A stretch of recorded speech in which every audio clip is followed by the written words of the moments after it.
Hello everyone, welcome to Success Concept. Faculty from Indian Polity.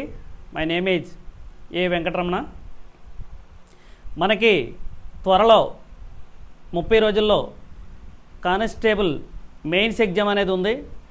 ఈ constable mains ఎగ్జామ్లో మనం Indian polity and Indian హిస్టరీలో మార్కులు ఏ విధంగా చదివితే మనం ఎక్కువ స్కోర్ చేయడానికి అవకాశం ఉంటుందనేటువంటి విషయం మీద ఇప్పుడు మనం ఛానల్లో డిస్కస్ చేద్దాం.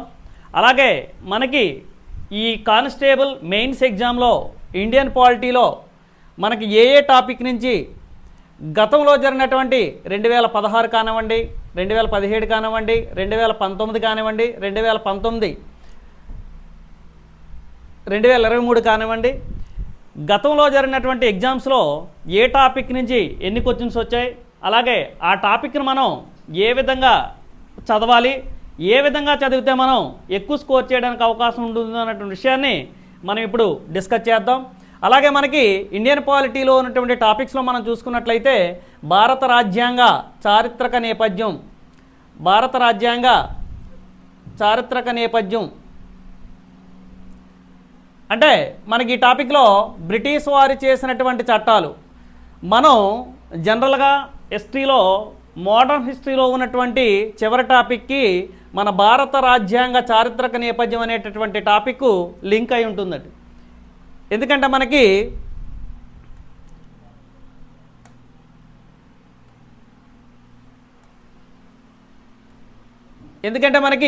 ఈ టాపిక్లో అంటే టాపిక్లోనే మనకు క్లియర్గా కనబడుతుంది. భారత రాజ్యాంగ చారిత్రక నేపథ్యం అంటే భారత రాజ్యాంగం అమల్లోకి రావటానికంటే ముందు మన దేశాన్ని బ్రిటిష్ వాళ్ళు పరిపాలించేటప్పుడు ఏ విధంగా పరిపాలించారన్నటువంటి విషయాన్ని మనం ఈ టాపిక్లో డిస్కస్ చేయడం అనేది జరుగుతుంది. అలాగే ఈ టాపిక్ నేర్చుకున్నట్లయితే ఓన్లీ ఇండియన్ పాలిటీ అనేటటువంటి సబ్జెక్ట్లోనే కాకుండా మనం ఇండియన్ హిస్టరీలో కూడా స్కోర్ చేయడానికి అవకాశం ఉండడం అనేది జరుగుతుందన్నమాట. అయితే మనకి ఈ టాపిక్లో మనం చూసుకుంటే 2016లో ఒక క్వశ్చన్ వచ్చింది. అలాగే మిగతా సంవత్సరాల్లో జరిగినటువంటి ఎగ్జామ్స్లో ఈ టాపిక్ నుంచి క్వశ్చన్ రాలేదు. అయితే మనకి ఇండియన్ పాలిటీలో రాలేదు కదా అని చెప్పేసి ఈ టాపిక్ను వదిలేసినట్లయితే మనకి ఈ టాపిక్ హిస్టరీలో ఉన్నటువంటి గవర్నర్ జనరల్స్ యుగం అనేటువంటి టాపిక్లో ఈ టాపిక్ లింక్ అయి ఉంటుందన్నమాట. ఎందుకంటే మనకి బ్రిటిష్ వాడు ఈస్ట్ ఇండియా కంపెనీ అనే పేరుతో భారతదేశానికి వచ్చిన తర్వాత మన భారతదేశాన్ని దాదాపుగా 1600 డిసెంబర్ 31 నుంచి 1948 ఆగస్టు 15వ తారీఖు వరకు, అంటే మనకి భారతదేశాన్ని స్వతంత్రం ఇచ్చినంత వరకు కూడా పరిపాలించి, అలాగే మనల్ని మనం పరిపాలించుకోవడానికి ఒక రాజ్యాంగాన్ని రచించుకోవడానికి కూడా బ్రిటిష్ వాడి అవకాశం కల్పించి రాజ్యాంగం అమల్లోకి వచ్చేంత వరకు కూడా మనం ఈ టాపిక్ నేర్చుకోవడం అనేది జరుగుతుందండి. అయితే మరి మనకి ఈ టాపిక్ నేర్చుకున్న తర్వాత మనం సెకండ్ టాపిక్ చూసుకున్నట్లయితే రాజ్యాంగ పరిచయం రచన అని చెప్పేసి అంటారు. అంటే మరి మనకి రాజ్యాంగ పరిచయం రచన అంటే దీని యొక్క మెయిన్ అర్థం ఏంటంటే అసలు రాజ్యాంగాన్ని ఏ విధంగా రచించడం జరిగింది, రాజ్యాంగాన్ని రచించడానికంటే ముందు బ్రిటిష్ వారు అవకాశం ఇస్తే మనం రచించుకోవడం జరిగిందా, లేదంటే మనకు మనం రచించుకోవడం జరిగిందా అన్నటువంటి విషయాన్ని మనం ఇక్కడ క్లియర్గా డిస్కస్ చేయడం అనేది జరుగుతుంది. మరి మనం రాజ్యాంగ పరిచయం అని చెప్పేసి అంటున్నాం. అసలు యాక్చువల్గా భారతదేశంలో ఉన్నటువంటి భారతీయులు మన రాజ్యాంగాన్ని మనం రచించుకోవాలన్నటువంటి విషయం మొట్టమొదటిసారిగా ఎప్పుడు వచ్చిందని చెప్పేసి మన గతంలో జరిగినటువంటి ఎగ్జామ్స్లో చాలాసార్లు క్వశ్చన్ అడగడం అనేది జరిగింది. మరి మనకి 1934లో ఎంఎన్ రాయ్ అనే వ్యక్తి భారతీయులు తమ రాజ్యాంగాన్ని తామే రచించుకోవాలన్నటువంటి కాన్సెప్ట్ని తీసుకురావడం అనేది జరిగిందనమాట. రాజ్యాంగ పరిషత్ అనేటటువంటి భావన, రాజ్యాంగం అనేటటువంటి భావన మొట్టమొదటిసారిగా డిమాండ్ చేసినటువంటి భారతీయుడు ఎవరని చెప్పేసి అడిగితే మనం ఎంఎన్ రాయ్ గారు అని చెప్పేసి పేర్కొనడం జరుగుతుందన్నమాట. మరి మనకి 1934లో అయితే ఎంఎన్ రాయ్ గారు రాజ్యాంగ పరిషత్ అనే భావన తీసుకురావడం జరిగింది తప్ప అంతకుముందు 1927లో వచ్చినటువంటి సైమన్ కమిషన్ వ్యతిరేకించినటువంటి భారతీయుల్ని లార్డ్ బెర్కన్ హెడ్ అనేటటువంటి ఒక వ్యక్తి, భారత వ్యవహారాల కార్యదర్శిగా ఉన్నటువంటి వ్యక్తి భారతీయుల్ని మీ రాజ్యాంగాన్ని మీరు రచించుకోగలరా అన్నటువంటి ఒక సవాల్ను స్వీకరించి మన భారతీయులు 1928లో మనకు కావలసినటువంటి డ్రాఫ్ట్ని 1928లో నెహ్రూ నివేదిక అనేటటువంటి ఒక రూపంలో సమర్పించడం అనేది జరిగిందనమాట. మరి మనకి 1946లో బ్రిటన్లో అధికారంలో ఉన్నటువంటి లేబర్ పార్టీకి చెందినటువంటి ప్రధాని లార్డ్ క్లెమెంట్ అట్లీ భారతదేశానికి 1946 జూలైలో క్యాబినెట్ మిషన్ ప్లాన్ అనే ఒక ప్లాన్ను పంపించి దాన్ని ఎన్నికలు నిర్వహించి ఆ ఎన్నికల్లో ఎన్నుకున్నటువంటి సభ్యుల ద్వారా రాజ్యాంగాన్ని రచించాలని చెప్పేసి మనకి ఈ రాజ్యాంగ పరిచయం అనేటటువంటి ఈ టాపిక్లో మనం నేర్చుకోవడం జరుగుతుంది. భారత రాజ్యాంగాన్ని రచించడానికి ఎన్ని సమావేశాలు నిర్వహించడం జరిగింది, భారత రాజ్యాంగాన్ని రచించడానికి ఎన్ని కమిటీలను ఏర్పాటు చేయడం జరిగింది, ముసాయిదా కమిటీ చైర్మన్ ఎవరు, రాజ్యాంగ సలహా సంఘానికి చైర్మన్ ఎవరు, మరి 22 కమిటీలో మనం దాదాపుగా ఒక 12 కమిటీలు నేర్చుకున్నట్లయితే కంపల్సరిగా అక్కడి నుంచి ఒక క్వశ్చన్ రావడం అనేది జరుగుతుందన్నమాట. మరి మనకి ఈ రాజ్యాంగ పరిచయం అనే టాపిక్లో ఇవన్నీ కూడా హిస్టారికల్గా బ్యాక్గ్రౌండ్ ఉన్నటువంటి విషయాలన్నీ కూడా మనం ఇక్కడ డిస్కస్ చేసి 1949 నవంబర్ 26వ తారీఖున రాజ్యాంగ పరిషత్ రాజ్యాంగాన్ని ఆమోదించడం, 1950 జనవరి 26న రాజ్యాంగం అమల్లోకి రావడం అనేటువంటి విషయాలన్నీ కూడా మనం సెకండ్ టాపిక్లో నేర్చుకోవడం అనేది జరుగుతుందన్నమాట. మరి నెక్స్ట్ మనం చూసుకున్నట్లయితే 3 వివిధ దేశాల రాజ్యాంగాల నుండి స్వీకరించిన ముఖ్యమైన అంశాలు అని చెప్పేసి అంటున్నారు. వివిధ దేశాల రాజ్యాంగాల నుండి స్వీకరించినటువంటి ముఖ్యమైన అంశాలు అని చెప్పేసి పేర్కొనడం జరిగింది. మరి మనకి మన భారత రాజ్యాంగాన్నే అతుకుల బొంత లేదా అరువుల మూట అని చెప్పేసి ప్రకటించడం అనేది జరుగుతుంది. ఎందుకంటే ప్రపంచవ్యాప్తంగా ఉన్నటువంటి దాదాపుగా 50 నుంచి 60 రాజ్యాంగాల్లో ఉన్నటువంటి ప్రముఖమైన అంశాలను తీసుకొని మన భారత రాజ్యాంగంలో పొందుపరచడం అనేది జరిగింది. మన డైరెక్ట్ క్వశ్చన్ అడిగాడు గత ఎగ్జామ్లో, ఆదేశక సూత్రాలు directive principles of state policy అని చెప్పేసి అంటారు. ఆదేశక సూత్రాలను ఏ రాజ్యాంగాన్ని గ్రహించి భారత రాజ్యాంగంలో పొందుపరిచారని చెప్పేసి అడిగినప్పుడు మనకి ఐర్లాండ్ రాజ్యాంగం అని చెప్పేసి పేర్కొనడం జరుగుతుంది. నెక్స్ట్ మరి మనకి పార్లమెంటరీ తరహా ప్రభుత్వం అని చెప్పేసి అంటున్నాం. ఈ పార్లమెంటరీ తరహా ప్రభుత్వాన్ని ఎక్కడి నుంచి గ్రహించి భారత రాజ్యాంగంలో పొందుపరచడం జరిగిందని చెప్పేసి అడుగుతున్నాడు. అంటే మనం బ్రిటన్ రాజ్యాన్ని గ్రహించి భారత రాజ్యాంగంలో పొందుపరచడం అనేది జరిగింది. ప్రాథమిక విధులు ఫండమెంటల్ డ్యూటీస్ అని చెప్పేసి అంటాం. ఈ ఫండమెంటల్ డ్యూటీస్ని ఎక్కడి గ్రహించి భారత రాజ్యాంగంలో పొందుపరిచారని చెప్పేసి అడిగితే రష్యా అని చెప్పేసి పేర్కొనడం జరుగుతుంది. ఇలా ఒక్కొక్క అంశాన్ని అంటే మన భారత రాజ్యాంగంలో పొందుపరిచినటువంటి అంశాల్లో ఒక్కొక్క అంశాన్ని ఎక్కడి నుంచి గ్రహించామనేది ఈ టాపిక్లో మనం నేర్చుకోవడం అనేది జరుగుతుంది. నెక్స్ట్ అలాగే రాజ్యాంగ లక్షణాలు ఎందుకంటే రాజ్యాంగ లక్షణాలు అనేటటువంటి టాపిక్ నేర్చుకునేటప్పుడు మనకి ఇండియన్ పాలిటీలో ఉన్నటువంటి మ్యాక్సిమం ప్రతి టాపిక్ కవర్ కావడం జరుగుతుందన్నమాట రాజ్యాంగ లక్షణాల్లో. ఇప్పుడు మనకి ఎగ్జాంపుల్కి భారత రాజ్యాంగం దృఢ రాజ్యాంగం అదృఢ రాజ్యాంగం అని చెప్పేసి అడగొచ్చు, ఓకేనా? ఎందుకంటే మనకి భారత రాజ్యాంగం అనేది దృఢ రాజ్యాంగం అదృఢ రాజ్యాంగం అని చెప్పేసి అనుకున్నప్పుడు దృఢ మరియు అదృఢ రాజ్యాంగ లక్షణాలు కలయికగా పేర్కొనడం అనేది జరుగుతుంది. మరి మనకి దృఢ రాజ్యాంగం అనేటటువంటి కాన్సెప్ట్ని ఎక్కడి నుంచి తీసుకున్నామని చెప్పేసి అడిగితే అమెరికా రాజ్యాన్ని తీసుకోవడం జరిగిందని చెప్తాం. మరి అదృఢ రాజ్యాంగం ఎక్కడి నుంచి తీసుకున్నామని చెప్పేసి అడిగితే బ్రిటన్ రాజ్యాంగాన్ని తీసుకున్నామని చెప్పేసి పేర్కొనడం అనేది జరుగుతుందన్నమాట. మరి మనకి ప్రాథమిక హక్కులు కావచ్చు, ప్రాథమిక విధులు కావచ్చు, ఏకకేంద్ర లక్షణాలు కావచ్చు, అలాగే సమైక్య లక్షణాలు కావచ్చు, ఈ లక్షణాలన్నీ కూడా మనం రాజ్యాంగ లక్షణాలు అనేటటువంటి టాపిక్లో మనం నేర్చుకోవడం జరుగుతుంది. ఎందుకంటే ఈ టాపిక్ నుంచి దాదాపుగా మనకి 2019లో 6 క్వశ్చన్లు రావడం జరిగింది, 2019 సెకండ్ ఎగ్జామ్లో 3 క్వశ్చన్లు రావడం అనేది జరిగిందనమాట. మరి మనకి కీలకమైనటువంటి కీ రోల్ పోషించేది ఏదైనా ఉందంటే రాజ్యాంగ లక్షణాలు అని చెప్పేసి అంటారు. నెక్స్ట్ టాపిక్ వచ్చేసి మనకి ప్రవేశిక పీఠిక, దీన్ని మనం ప్రియాంబుల్ అని చెప్పేసి కూడా పేర్కొనడం జరుగుతుంది. మరి మనకి భారత రాజ్యాంగానికి index of the Indian constitution అని చెప్పేసి అంటే మనం పీఠికని పేర్కొనడం జరుగుతుంది. మనకి ఇక్కడ క్వశ్చన్ సింపుల్గా అడుగుతున్నాడు, భారత రాజ్యాంగంలో ఉన్నటువంటి ప్రవేశిక ఏ పదాలతో ప్రారంభమవుతుంది, లేకపోతే ప్రవేశికలో ఉన్నటువంటి పదజాలాన్ని సరైనటువంటి వరుస క్రమంలో అమర్చండి అని చెప్పేసి అడుగుతున్నాడు. ఎందుకంటే మనం ప్రవేశిక టాపిక్ నేర్చుకునేటప్పుడు ప్రవేశిక టాపిక్లో అంటే ఈ టాపిక్ నుంచి 2016లో క్వశ్చన్ అడగడం జరిగింది, 2023లో క్వశ్చన్ అడగడం జరిగింది, ఓకేనా? అయితే మరి మనకి ఈ ప్రవేశిక టాపిక్ అనేది ఫండమెంటల్ డ్యూటీస్ కూడా లింక్ అయి ఉంటుందన్నమాట.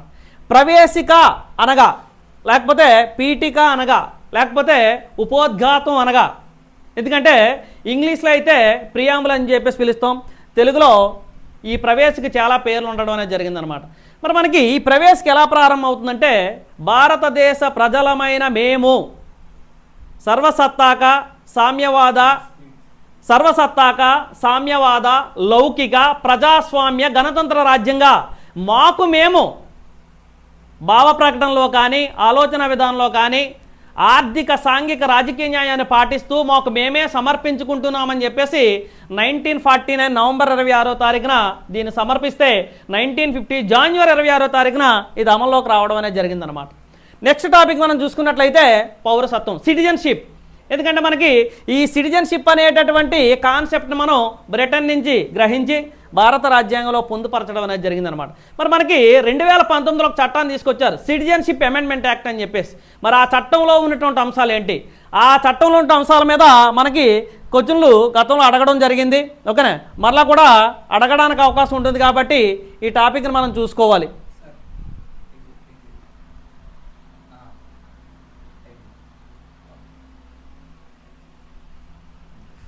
నెక్స్ట్ టాపిక్ వచ్చేసి ప్రాథమిక హక్కులు.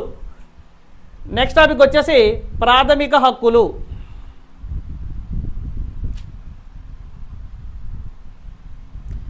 నెక్స్ట్ టాపిక్ వచ్చేసి ప్రాథమిక హక్కులు. అంటే మరి మనకి ప్రాథమిక హక్కులు అనగానే మనకు డైరెక్ట్గా అడిగే క్వశ్చన్ ఏంటంటే భారత రాజ్యాంగంలో ప్రారంభంలో ఉన్నటువంటి హక్కులు ఎన్ని? ఎందుకంటే 1950 జనవరి 26న రాజ్యాంగం అమల్లోకి వచ్చేటప్పుడు రాజ్యాంగంలో ఉన్నటువంటి హక్కులు చూసుకున్నట్లయితే మనకి 7 హక్కులు ఉంటాయి.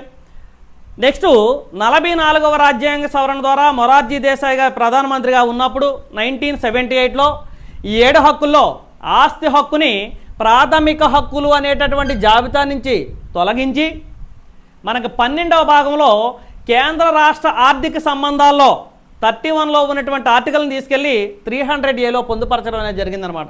నువ్వు ఎన్నిసార్లు ఏ కాంపిటేటివ్ ఎగ్జామ్కి వెళ్ళా సరే తప్పనిసరిగా ఆస్తి హక్కుని ఏ రాజ్యాంగ సవరణ ద్వారా తొలగించారు, ఏ సంవత్సరంలో తొలగించడం జరిగింది, మరి రాజ్యాంగంలో ఉన్నటువంటి ప్రాథమిక హక్కుల సంఖ్య ఎంత, ప్రస్తుతం ఉన్నటువంటి ప్రాథమిక హక్కులన్నీ, ఇలాంటివన్నీ కూడా మనకి ఇందులో డిస్కస్ చేయడం అనేది జరుగుతుంది అనమాట. మరి మనకి ఏ కాంపిటేటివ్ ఎగ్జామ్కి వెళ్ళా మెయిన్ హాట్ లాంటి టాపిక్ ఏంటంటే ప్రాథమిక హక్కులు అని చెప్పేసి అంటారు. ఎందుకంటే ప్రతి సంవత్సరంలో జరిగినటువంటి ఎగ్జామ్లో కూడా ఒక క్వశ్చన్ అడగడం జరుగుతుంది చూడండి, ప్రాథమిక హక్కులు. నెక్స్ట్ అలాగే నెక్స్ట్ టాపిక్ ఆదేశక సూత్రాలు. ఆదేశక సూత్రాలే మనకి directive principles of state policy అని చెప్పేసి అంటారు. అసలు ఆదేశక సూత్రాలు అనగా ఒక ప్రభుత్వం నిర్వర్తించాల్సినటువంటి కనీస బాధ్యతల్ని మనం ఆదేశక సూత్రాలని చెప్పేసి అంటారు. మరి మనకి ఈ ఆదేశక సూత్రాలు అనేవి అది కేంద్ర ప్రభుత్వమైనా రాష్ట్ర ప్రభుత్వమైనా ఈ రెండు ప్రభుత్వాల యొక్క బాధ్యతలు గుర్తు చేసే ఏమైనా ఉన్నాయంటే మనం ఆదేశక సూత్రాలుగా పేర్కొంటాం అనమాట.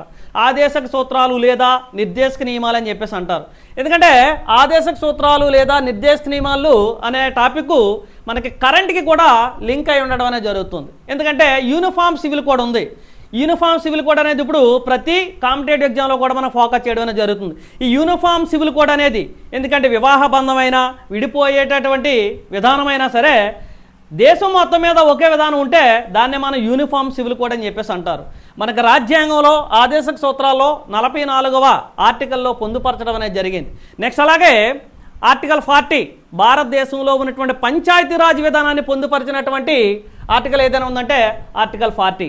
మరి ఆర్టికల్ 40 అనేది ఎందులో పొందుపరిచారని చెప్పేసి అడిగితే ఆదేశక సూత్రాలు అని చెప్పేసి అంటారు. మరి మనకి ఆదేశక సూత్రాలు కూడా ప్రభుత్వం యొక్క ఉద్దేశాన్ని ప్రభుత్వం యొక్క లక్ష్యాలని ఇది ప్రేరేపించడం అనేది జరుగుతుందన్నమాట. కనీస ప్రభుత్వం నిర్వర్తించాల్సినటువంటి కనీస బాధ్యతలను మనం ఏమని చెప్పేసి అంటామంటే ఆదేశక సూత్రాలు అని చెప్పేసి అంటారు. మరి ఈ టాపిక్ నుంచి మనకి 1 లేదా 2 క్వశ్చన్లు రావడం అనేది జరుగుతుంది. నెక్స్ట్ వచ్చేసి ప్రాథమిక విధులు. ప్రాథమిక విధుల నుంచి డైరెక్ట్ క్వశ్చన్, భారత రాజ్యాంగంలో ప్రాథమిక విధుల్ని మొట్టమొదటిసారిగా ఏ సంవత్సరంలో పొందుపరచడం జరిగింది అని చెప్పేసి, లేకపోతే ఏ రాజ్యాంగ సవరణ ద్వారా పొందుపరిచారని చెప్పేసి అడుగుతున్నాడు. మరి మనకి భారత రాజ్యాంగంలో ప్రాథమిక విధులు అనేవి ప్రారంభంలో ప్రాథమిక విధులు లేవు. 42వ రాజ్యాంగ సవరణ ద్వారా 1976లో ప్రాథమిక విధులు పొందుపరచడం అనేది జరిగింది. మరి మనకి 1976లో ప్రాథమిక విధులు పొందుపరిచినప్పుడు 10 ప్రాథమిక విధులు పొందుపరిచారు. మరి మనకి ప్రస్తుతం ప్రాథమిక విధులు ఎన్ని ఉన్నాయి రాజ్యాంగంలో అని చెప్పేసి అడిగితే 11 ఉన్నాయని చెప్పేసి చెప్తారు. మరి మనకి ఆ 11వ ప్రాథమిక విధి ఏదని చెప్పేసి అడిగితే నిర్బంధ ప్రాథమిక విద్య అని చెప్పేసి పొందుపరచడం జరిగింది. 86వ రాజ్యాంగ సవరణ ద్వారా 2002లో మనకి 11వ విధి అయినటువంటి నిర్బంధ ప్రాథమిక విద్య, ఎందుకంటే 0 నుంచి 14 సంవత్సరాల లోపు ఉన్నటువంటి బాలబాలికలకి నిర్బంధ ప్రాథమిక విద్యను అందించాలన్నటువంటి కాన్సెప్ట్తో మనకి ప్రాథమిక విధుల్లో 11వ ప్రాథమిక విధులను పొందుపరిచారు. మరి మనకి ఈ ప్రాథమిక విధుల్ని ప్రారంభంలో ఏ కమిటీ సిఫార్సుల మేరకు పొందుపరిచారని చెప్పేసి అడిగితే స్వరణ్ సింగ్ కమిటీ సిఫార్సుల మేరకు పొందుపరచడం జరిగిందనమాట. స్వరణ్ సింగ్ కమిటీ సిఫార్సుల మేరకు ఎన్ని ప్రాథమిక విధులు పొందుపరిచారంటే 10 అని చెప్పేసి అంటారు. మరి ఈ టాపిక్ నుంచి మనకి ఎన్ని అంటే ఏ ఎగ్జామ్లో చూసుకున్నా 1 లేదా 2 క్వశ్చన్ వరకు వచ్చే అవకాశం కనబడుతుందన్నమాట. నెక్స్ట్ అలాగే 10వ టాపిక్ రాష్ట్రపతి, ప్రెసిడెంట్. ఎందుకంటే మనకి భారతదేశంలో ఉన్నటువంటి రాజ్యాంగ అధిపతి రాష్ట్రపతి, రాష్ట్రపతి తర్వాత మనం ఉపరాష్ట్రపతి, ఉపరాష్ట్రపతి తర్వాత ప్రధానమంత్రి మరియు మంత్రిమండలి, అలాగే పార్లమెంట్. ఇది అంటే ఈ టాపిక్ అంతా కూడా మనకు భారత రాజ్యాంగంలో 5వ భాగంలో పొందుపరచడం అనేది జరిగింది. అంటే కేంద్ర ప్రభుత్వం అనేటటువంటి టాపిక్లో రాష్ట్రపతికి, ఉపరాష్ట్రపతికి, ప్రధానమంత్రికి, మంత్రిమండలికి, మళ్ళా ఈ అంటే వీటికి పార్లమెంట్కి ఉన్నటువంటి సంబంధం, అలాగే మన శాసనాలు చేసేటటువంటి బాధ్యత పార్లమెంట్లో ఉన్నటువంటి శాసనసభకు ఉంటుంది. ఇవన్నీ కూడా మనం ఈ టాపిక్లో నేర్చుకోవడం అనేది జరుగుతుంది. నెక్స్ట్ వచ్చేసి సుప్రీంకోర్టు. సుప్రీంకోర్టు అంటే భారతదేశంలో ఉన్నటువంటి అత్యున్నత న్యాయస్థానం ఏదైనా ఉందంటే సుప్రీంకోర్టు. ఈ సుప్రీంకోర్టు నుంచి తప్పనిసరిగా మనకి 1 లేదా 2 క్వశ్చన్లు రావడం జరుగుతుందన్నమాట. ఎందుకంటే మనకి భారతదేశంలో మొట్టమొదటిసారిగా సుప్రీంకోర్టుని ఎప్పుడు ఏర్పాటు చేశారు, సుప్రీంకోర్టు మరలా ఫెడరల్ కోర్టుగా ఏ సంవత్సరంలో మారింది, ఫెడరల్ కోర్టు మరలా సుప్రీంకోర్టుగా ఏ సంవత్సరంలో మారడం జరిగింది, ఎప్పటి నుంచి అమల్లోకి వచ్చింది, ఈ విషయాలన్నీ కూడా మనం ఈ టాపిక్లో డిస్కస్ చేయడం అనేది జరుగుతుందన్నమాట. నెక్స్ట్ మరి మనం చూసినట్లయితే హైకోర్టు. ఎందుకంటే సుప్రీంకోర్టుకు ఉన్నటువంటి లక్షణాలు నేర్చుకున్నట్లయితే మనకి ఆటోమేటిక్గా మనకి హైకోర్టుకు ఉన్నటువంటి లక్షణాలు కూడా మనకు అర్థం కావడం అనేది జరుగుతుంది. మరి మనకి జనరల్గా ఎవరికైనా ప్రాథమిక హక్కులకు భంగం వాటిల్లినప్పుడు సుప్రీంకోర్టు అయితే ఆర్టికల్ 32 ప్రకారం రిట్స్ని జారీ చేయడం అనేది జరుగుతుంది. అదే హైకోర్టును ఆశ్రయించినట్లయితే ఆర్టికల్ 226 ప్రకారం రిట్స్ని జారీ చేయడం అనేది జరుగుతుంది అనమాట. ఓకేనే, ఒక వ్యక్తి అభివృద్ధిని సాధించాలంటే అతనికి కావాల్సినటువంటి కనీస హక్కుల్ని రక్షించేటువంటి బాధ్యత సుప్రీంకోర్టు మరియు హైకోర్టుకి ఈ ఆర్టికల్స్ ప్రకారం ఉండడం అనేది జరుగుతుంది. మరి మనకి ఈ హైకోర్టు అనే టాపిక్ని దాదాపుగా 1 నుంచి 2 క్వశ్చన్ల వరకు వచ్చేటువంటి అవకాశం ఉండడం అనేది జరుగుతుంది. నెక్స్ట్ టాపిక్ వచ్చేసి కేంద్ర రాష్ట్ర సంబంధాలు. అంటే కేంద్రానికి రాష్ట్రానికి మధ్య శాసన సంబంధాలు ఉన్నాయి, పరిపాలనా సంబంధాలు ఉన్నాయి, ఆర్థిక సంబంధాలు ఉన్నాయి. వీటి నుంచి కూడా మనకి దాదాపుగా ఓ క్వశ్చన్ అడగడం అనేది జరుగుతుందన్నమాట. నెక్స్ట్ వచ్చేసి గవర్నర్. మరి మనం సెంట్రల్ గవర్నమెంట్ టాపిక్లో రాష్ట్రపతి గురించి నేర్చుకునేటప్పుడే గవర్నర్ గురించి కూడా ఎక్స్ప్లెయిన్ చేయడం జరుగుతుంది. రాష్ట్రపతికి ఏ అధికారాలు ఉంటాయి, మ్యాక్సిమం 80% అవే అధికారాలు ఉంటాయి. కొన్ని యాడ్ అయినవి ఏమైనా ఉంటే మనం గవర్నర్ అనే టాపిక్లో నేర్చుకోవడం జరుగుతుంది. సెంట్రల్ గవర్నమెంట్లో మనం ప్రధానమంత్రి నేర్చుకునేటప్పుడు స్టేట్లో ముఖ్యమంత్రి గురించి నేర్చుకోవడం జరుగుతుంది. సెంట్రల్ గవర్నమెంట్లో మనం పార్లమెంట్లో ఉన్నటువంటి లోక్సభ గురించి నేర్చుకునేటప్పుడు ఇక్కడ శాసనసభ, అక్కడ పార్లమెంట్నే మనం స్టేట్లో మనం ఏమని చెప్పేసి అంటామంటే శాసనసభ అని చెప్పేసి పేర్కొనడం జరుగుతుందన్నమాట. మరి మనకి ఈ టాపిక్లన్నించి నుంచి కూడా దాదాపుగా ఒక్కొక్క క్వశ్చన్ అనేది రావడం జరుగుతుందన్నమాట. నెక్స్ట్ మరి మనకి కేంద్ర పాలిత ప్రాంతాలు. అంటే మన భారతదేశంలో ఉన్నటువంటి రాష్ట్రాలు ఎన్ని ఉన్నాయి, కేంద్ర పాలిత ప్రాంతాలు ఎన్ని ఉన్నాయి. ఎందుకంటే ఇదే టాపిక్లో మనం భారత భూభాగ పరిధి అనే టాపిక్ ఉంటుంది. ఆ భారత భూభాగ పరిధి అనే టాపిక్లో ఏ రాష్ట్రం ఎప్పుడు డివైడ్ అయింది, ఏ కేంద్ర పాలిత ప్రాంతం ఎప్పుడు డివైడ్ కావడం జరిగింది, ఓకేనా, ఇలాంటి అంశాలన్నీ కూడా మనం ఇందులో నేర్చుకోవడం జరుగుతుంది. నెక్స్ట్ వచ్చేసి రాజ్యాంగబద్ధం కాని వ్యక్తులు మరియు సంస్థలు అని చెప్పేసి అంటున్నాం. అంటే మనకి జనరల్గా చూసుకునేటప్పుడు దేనికైతే ఆర్టికల్ ఉంటుందో, ఆర్టికల్తో పొందుపరిచారో వాటన్నింటినీ మనం రాజ్యాంగబద్ధమైన సంస్థలుగాను, ఓకేనా, ఆర్టికల్ లేని వాటిని, పార్లమెంట్లో రూపొందించినటువంటి చట్టం ప్రకారం రూపొందించిన వాటిని రాజ్యాంగబద్ధం కాని సంస్థలు అని చెప్పేసి పేర్కొనడం అనేది జరుగుతుందన్నమాట. నెక్స్ట్ వచ్చేసి మనకి ఈ రాజ్యాంగబద్ధం కాని సంస్థల్లో మనం ఎలక్షన్ కమిషన్ చూసుకోవచ్చు, ఎస్సీ కమిషన్ చూడవచ్చు, ఎస్టీ కమిషన్ చూడవచ్చు, అలాగే బీసీ కమిషన్ చూడవచ్చు, మైనారిటీ కమిషన్ చూడవచ్చు, మహిళా కమిషన్ చూడవచ్చు. ఇవన్నీ కూడా అందులో రాజ్యాంగబద్ధమైనవి కొన్ని ఉన్నాయి, రాజ్యాంగబద్ధం కాని సంస్థలు కొన్ని ఉన్నాయి అన్నమాట. వాటి లక్షణాలన్నీ కూడా మనం ఈ టాపిక్లో నేర్చుకుంటాం. అలాగే దీనికి సంబంధించినటువంటి చూడండి మనకు మార్కులు చూసుకున్నట్లయితే ఒక ఎగ్జామ్లో 2 నుంచి 3 క్వశ్చన్ల వరకు 4 క్వశ్చన్లు అడిగినటువంటి సందర్భాలు కూడా ఉన్నాయి. కాబట్టి ఈ టాపిక్ని కూడా మనం జాగ్రత్తగా నేర్చుకోవాల్సిన పరిస్థితి ఉంటుందన్నమాట. నెక్స్ట్ అలాగే రాజ్యాంగ అధికార భాషలు అని చెప్పేసి అంటున్నారు. రాజ్యాంగ అధికార భాషలు. ఎందుకంటే జనరల్గా మనకి డైరెక్ట్ క్వశ్చన్ అడిగేటప్పుడు రాజ్యాంగం గుర్తించినటువంటి అధికార భాషల సంఖ్య ఎంత అని చెప్పేసి అడిగితే 22 భాషలను గుర్తించడం అనేది జరిగింది. దీని నుంచి కంపల్సరిగా 1 లేదా 2 క్వశ్చన్లు అడుగుతున్నాడండి. మరి మనకి రాజ్యాంగం ప్రారంభంలో ఉన్నటువంటి భాషలు ఎన్ని? 14 భాషలు. ప్రస్తుతం ఉన్నటువంటి భాషలు ఎన్ని? 22 భాషలు. మరి 14 నుంచి 22 వరకు ఉన్నటువంటి 8 భాషల నుంచి కంపల్సరిగా ఏ రాజ్యాంగ సవరణ ద్వారా ఏ భాషను చేర్చారు? సింధీ భాషను ఏ రాజ్యాంగ సవరణ ద్వారా చేర్చారు? ఓకేనా? అలాగే కొంకణి, మణిపురి, నేపాలి ఏ రాజ్యాంగ సవరణ ద్వారా చేర్చడం జరిగింది? BDMS ఈ భాషల్ని ఏ రాజ్యాంగ సవరణ ద్వారా చేర్చిన విషయాన్ని మనం ఈ రాజ్యాంగ అధికార భాషల్లో క్లియర్గా నేర్చుకోవడం అనేది జరుగుతుందన్నమాట. నెక్స్ట్ అలాగే స్థానిక సంస్థలు, మనం లోకల్ బాడీస్ అని చెప్పేసి అంటారు.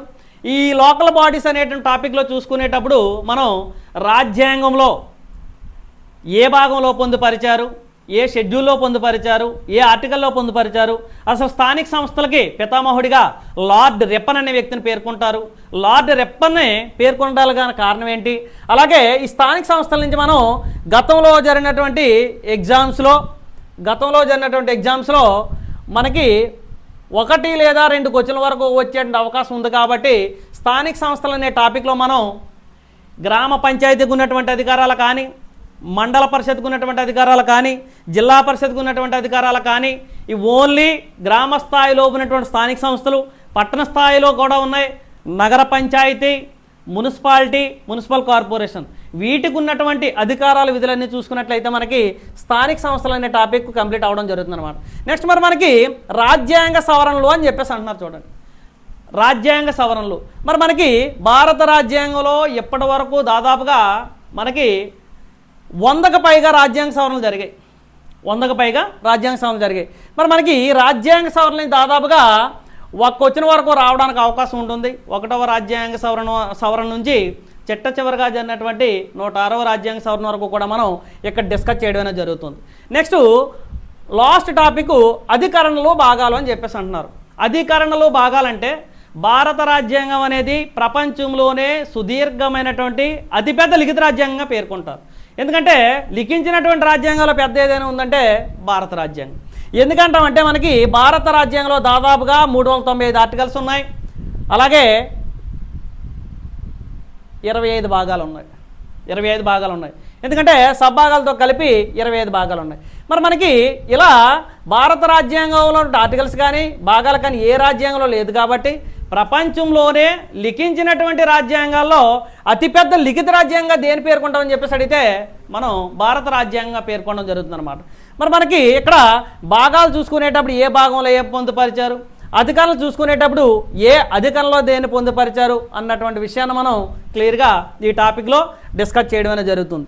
ఎందుకంటే మనకి ఏ కాంపిటేటివ్ ఎగ్జామ్కి వెళ్ళినా సరే దాదాపుగా చూడండి ఒక్కొక్క సంవత్సరంలో ఈ సబ్జెక్ట్ నుంచి 21 క్వశ్చన్లు అంటే 21 క్వశ్చన్లు రావడం జరిగింది 2017. అలాగే ఒక ఎగ్జామ్లో 12 క్వశ్చన్లు రావడం జరిగింది. అలాగే లాస్ట్ జరిగినటువంటి ఎగ్జామ్లో 12 క్వశ్చన్ల వరకు రావడం అనేది జరిగిందనమాట. అంటే మరి మనకి దీని యొక్క వెయిటేజ్ ఎంతవరకు అయితే ఉందో అది మనం క్లియర్గా నేర్చుకున్నట్లయితే పాలిటీలో 1 మార్కు కూడా మిస్ కాకుండా, ఓకేనా, ఏ రోజు చెప్పింది ఆ రోజు డిస్కస్ చేసుకొని మీరు దాన్ని రివిజన్ చేసినట్లయితే ఈ పాలిటీ అనే సబ్జెక్ట్లో ఎక్కువ స్కోర్ చేయడానికి అవకాశం ఉండడం అనేది జరుగుతుందన్నమాట.